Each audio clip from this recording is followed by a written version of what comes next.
कृष्ण के चरणों में जा लगा। राधे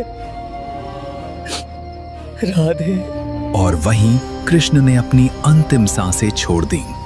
उसी क्षण एक युग का अंत हो गया। जरा वहां से निकलकर सीधे हस्तिनापुर पहुंचा और पांचों पांडवों के समक्ष उपस्थित हो गया। हम सबके प्रिय कृष्णा अब नहीं रहे, आप लोग शीघ्र मेरे साथ चले। सभी पांडव अपने सैनिकों, पालकियों और रथों के साथ श्री कृष्ण के पास प्रस्थान कर गए। जंगल में पहुंचते ही वे दौड़ते हुए सीधे श्री कृष्ण के पास जा पहुंचे।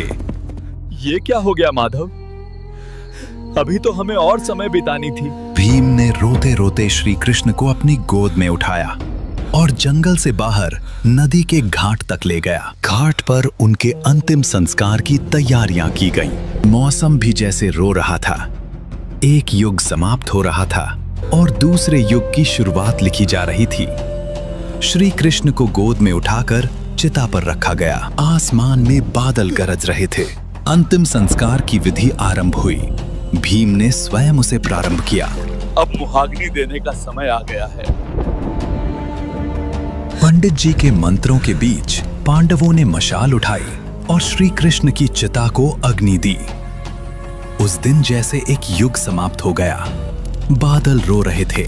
सभी ने श्री कृष्ण को प्रणाम किया और संसार सूना पड़ गया। अंतिम विधि के लिए जब पंडित जी राख समेट रहे थे, तभी उसी राख से एक धड़कता हुआ दिल बाहर निकल आया। गर्म तपता लाल रंग का वो दिल मानो एक नए युग को दिशा देने के लिए धड़क रहा हो।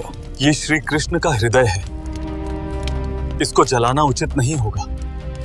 उन्होंने उस धड़कते दिल को देखते ही घबराकर एक मोटी लकड़ी ली। पेड़ के सहारे उसे कसकर बांधा। रस्सी को बार बार खींचकर इतनी मजबूती से जकड़ा कि वो हिल भी ना सके। फिर भारी मन से उसे उठाया और नदी की धारा में छोड़ दिया ताकि वो बहते बहते कहीं दूर खो जाए। क्या आपको पता है आगे श्री कृष्ण के उस दिव्य हृदय के साथ क्या हुआ?